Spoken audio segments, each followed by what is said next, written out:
Bismillahirrahmanirrahim. Assalamualaikum warahmatullahi wabarakatuh. Alhamdulillahi rabbil alamin. Wassalatu wassalamu ala nabiyyinal mursalin. Al-Mustafa Rasulillah Muhammad ibni Abdillah wa ala alihi wa sahbihi wa man walah. Allahumma salli wa sallim ala hadan nabiyyil karim wa ala alihi wa sahbihi wa man tabi'ahu bi ihsanin ila yaumiddin.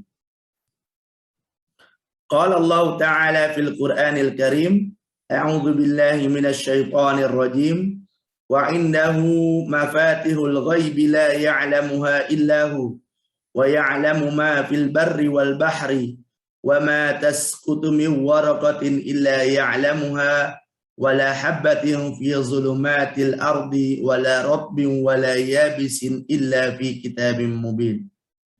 Subhanak la ilma lana illa ma 'allamtana innaka antal alimul hakim wa 'allamaka ma lam takun ta'lam wa kana fadlullahi 'alaika 'azima amma ba'du. Nabi Muhammad sallallahu alaihi wasallam memiliki sifat kecerdasan, fatonah, menginginkan seluruh umatnya cerdas dalam beribadah. Salah satu kecerdasan yang dianjurkan oleh Nabi Muhammad sallallahu alaihi wasallam adalah menjaga waktu subuh. Cara hadisnya adalah sesungguhnya sholat yang paling berat dilaksanakan oleh orang-orang munafik adalah sholat isya dan sholat subuh. Sekiranya mereka mengetahui keutamaan keduanya, niscaya mereka akan mendatanginya sekalipun dengan merangkak. Jadi waktu subuh ini merupakan waktu yang sangat istimewa. Dalam Al-Quran, Allah Subhanahu wa Ta'ala juga menyebutkan waktu-waktu subuh. Di antaranya wal fajri was subhi wasyamsi waduhaha. Ini menandakan bahwasanya ada sesuatu yang diinginkan oleh Allah Subhanahu wa Ta'ala di waktu subuh tersebut. Dalam hadis lainnya Nabi Muhammad sallallahu alaihi wasallam telah bersabda, wa an Abi Hurairah qala Rasulullah sallallahu alaihi wasallam, yata'aqabuna fikum malaikatun bil laili wa malaikatun bin nahari wa yajtami'una fi salati subhi wa salati al-'asri thumma ya'rujul ladzina batu fikum fayas'aluhumullahu wa huwa a'lamu bihim kaifa taraktum 'ibadi fayaquluna taraknahum wa hum yusalluna wa atainahum wa hum yusalluna, muttafaqun alaih. Yang artinya dari Abi Hurairah radhiyallahu anhu qala, Nabi Muhammad sallallahu alaihi wasallam telah bersabda, yata'aqabuna fikum malaikatun bil lail. Sesungguhnya malaikat bergantian di waktu malam dan malaikatun bin nahar, dan malaikat yang siang atau sore. Jadi bergantian antara malaikat pagi dengan malaikat sore, sip-sipan. Wa yajtami'una fi salati subhi wa salatil asri. Dan mereka berkumpul ketika sholat subuh dan sholat asar. Kemudian lantas malaikat yang bermalam naik dan Tuhan mereka menanyakan, meskipun Allah paling tahu terhadap mereka, bagaimana kalian tinggalkan hamba-hambaku? Kaifa taraktum ibadi? Kemudian para malaikat menjawab, kami tinggalkan mereka dalam keadaan sholat dan kami datangi mereka juga dalam keadaan sholat. Hadis riwayat Bukhari dan Muslim. Bisa diartikan bahwasanya seluruh amalan ibadah yang dikerjakan di waktu subuh disaksikan oleh para malaikat dan dilaporkan kepada Allah Subhanahu wa ta'ala. Alangkah indahnya jika ada kaum muslimin dan muslimat yang bisa mendawamkan amalan-amalan subuh. Setiap hari akan dilaporkan oleh malaikat kepada Allah Subhanahu wa ta'ala, fulan bin fulan sedang mengerjakan amalan ini di waktu subuh. Fulanah bin fulan selalu istiqomah dalam menjalankan amalan subuhnya. Dilaporkan oleh malaikat kepada Allah Subhanahu wa ta'ala.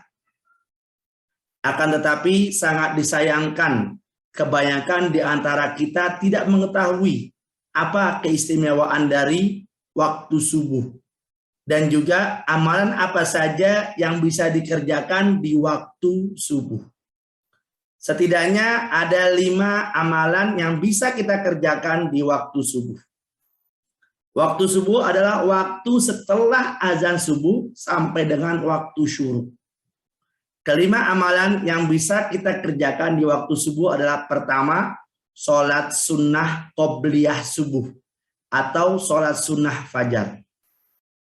Nabi Muhammad SAW telah bersabda, sholatul fajri khairum minad dunya wa ma fiha.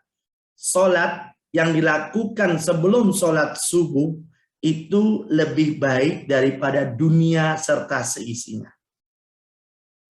Masya Allah, hanya 2 rakaat kita kerjakan sebelum sholat subuh, maka kita telah mendapatkan seisi dunia.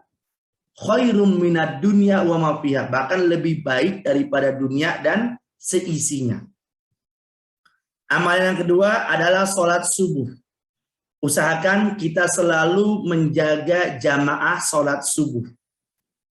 Boleh dilaksanakan di masjid, boleh dilaksanakan di rumah bersama keluarga, atau tempat lainnya yang bisa kita kerjakan secara berjamaah.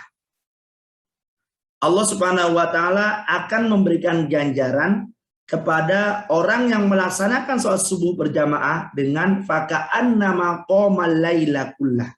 Seakan-akan ia melaksanakan sholat malam secara semalaman.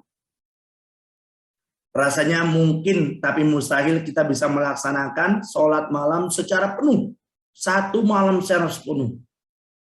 Tapi keistimewaan yang Allah berikan dengan sholat subuh berjamaah, maka kita telah melaksanakan sholat malam kullah, laila kullah.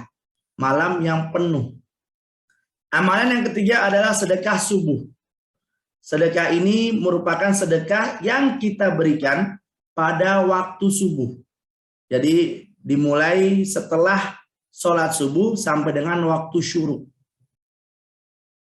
Ini juga amalan yang luar biasa karena malaikat mendoakan setiap harinya. Allahumma a'ti munfiqan khalafa wa a'ti munsikan talafa. Ya Allah, berikanlah ganjaran yang berlipat kepada hambamu yang telah memberikan sumbangannya. Wa'ati munsikan talafa, dan berikanlah kebangkrutan, kebinasaan kepada yang tidak ingin memberikan sumbangan. Jadi melalui doa malaikat ini, makanya kita bisa mendapatkan kesuksesan. Bayangkan kalau kita bisa memberikan sedekah subuh, kita dawamkan setiap harinya. Masya Allah, pasti akan ada rasa yang beda dari hal yang biasanya. Allah akan memudahkan segala urusan kita dengan kita melaksanakan sedekah subuh tersebut.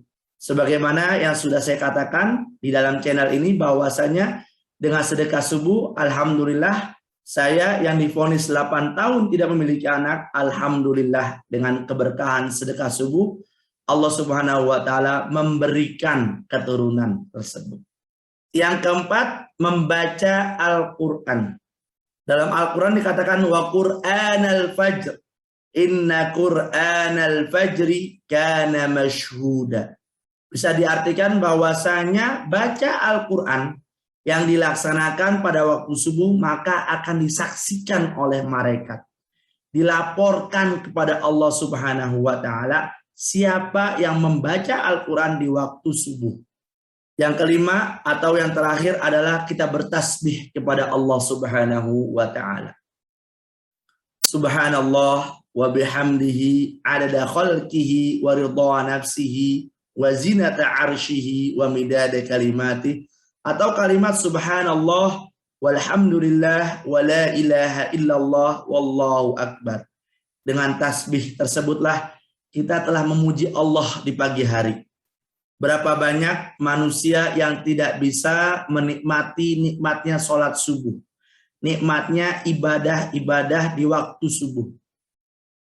Disangkanya dengan mencari duniawi, mencari pekerjaan di pagi hari tanpa melaksanakan ibadah di waktu subuh akan sukses. Disangkanya dengan bergadang di malam hari mencari uang, mencari duniawi hingga malam, hingga larut, dan meninggalkan amalan-amalan di waktu subuh akan bisa sukses. Hayhata, hayhata, ini tidak akan mungkin. Karena Allah Subhanahu wa taala menginginkan kita semua bisa menikmati, menghargai, dan menggunakan waktu subuh dengan semaksimal mungkin. Sehingga para malaikat akan melaporkan kepada Allah Subhanahu wa taala yang Maha Tahu, kita dalam keadaan baik, dalam keadaan beribadah kepada Allah Subhanahu wa taala.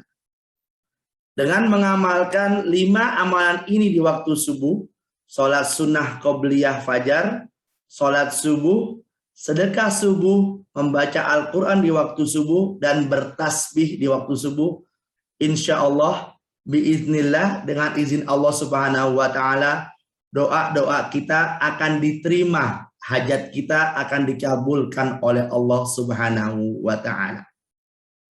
Mari kita dawamkan 5 amalan ini, konsistenkan, niatkan untuk bisa melaksanakannya setiap harinya. Jangan dikasih kendor, karena Allah Subhanahu wa taala menginginkan kebaikan kita di waktu subuh. Nas'alullah taufiq wal hidayah. Mohon maaf atas segala kekurangan. Wallahul muwafiq wal hadi ila sabilir rasyad. Terima kasih, semoga bermanfaat untuk kita semua. Assalamualaikum warahmatullahi wabarakatuh.